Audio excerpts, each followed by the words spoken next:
और अहम खबरों को विस्तार से जानते हैं। हरियाणा से राज्यसभा चुनाव लड़ रहे डॉक्टर सुभाष चंद्रा की जीत को लेकर बीजेपी भी पूरी तरह से आश्वस्त है। डॉक्टर सुभाष चंद्रा निर्दलीय उम्मीदवार के तौर पर राज्यसभा का चुनाव लड़ रहे हैं और उन्हें बीजेपी और निर्दलीय विधायकों समेत कई और विधायकों का समर्थन हासिल है। हरियाणा में राज्यसभा की 2 सीटें खाली हुई हैं और उम्मीदवार 3 हैं, लिहाजा फैसला वोटिंग से ही होगा। बीजेपी पूरी तरह से आश्वस्त दिख रही है कि इन चुनावों के बाद राज्यसभा में उनका बल बढ़ेगा। हरियाणा में बीजेपी के उम्मीदवार चौधरी वीरेंद्र सिंह हैं और बीजेपी का निर्दलीय उम्मीदवार डॉक्टर सुभाष चंद्रा को समर्थन हासिल है। बीजेपी के वरिष्ठ नेता कैलाश विजयवर्गीय और हरियाणा बीजेपी के अध्यक्ष सुभाष बराला भी डॉक्टर चंद्रा की जीत को लेकर पूरी तरह से आश्वस्त हैं।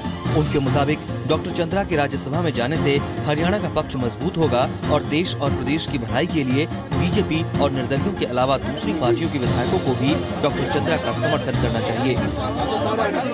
जी, हरियाणा के गौरव, हरियाणा गौरव नहीं, देश के गौरव है।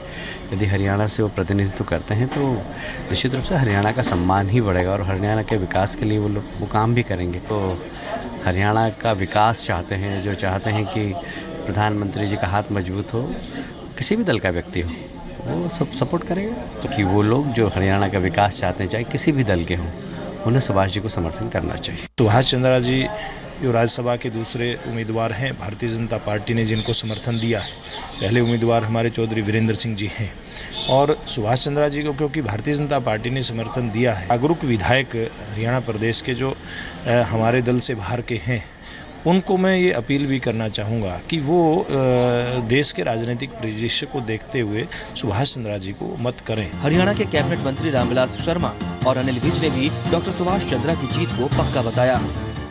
पीछे भी 2 राज्यसभा सीट थी और दोनों भाजपा जीती थी, एक पर चौधरी वीरेंद्र सिंह और एक तरफ श्रीमान सुरेश जी प्रभु रेल मंत्री हुए। और इस बार भी हम दोनों सीट चौधरी वीरेंद्र सिंह और सुभाष चंद्रा दोनों जीते। एक सीट तो भारतीय जनता पार्टी की तरफ से खड़ी की गई है वीरेंद्र सिंह जी को, शर्तिया हम जीतेंगे, और दूसरी सीट को हम समर्थन कर रहे हैं और उसमें भी हमें पूरा भरोसा है, विश्वास है हमें कि वो सीट भी हम जीतेंगे और दोनों सीटें यहाँ से हमारी विजयी होंगे। हरियाणा में राज्यसभा चुनाव का फैसला अब वोटिंग से ही होगा। मतदान 11 जून को होगा और उसी दिन रिजल्ट भी घोषित हो जाएंगे। पुनीत परिंजा, जी मीडिया, चंडीगढ़।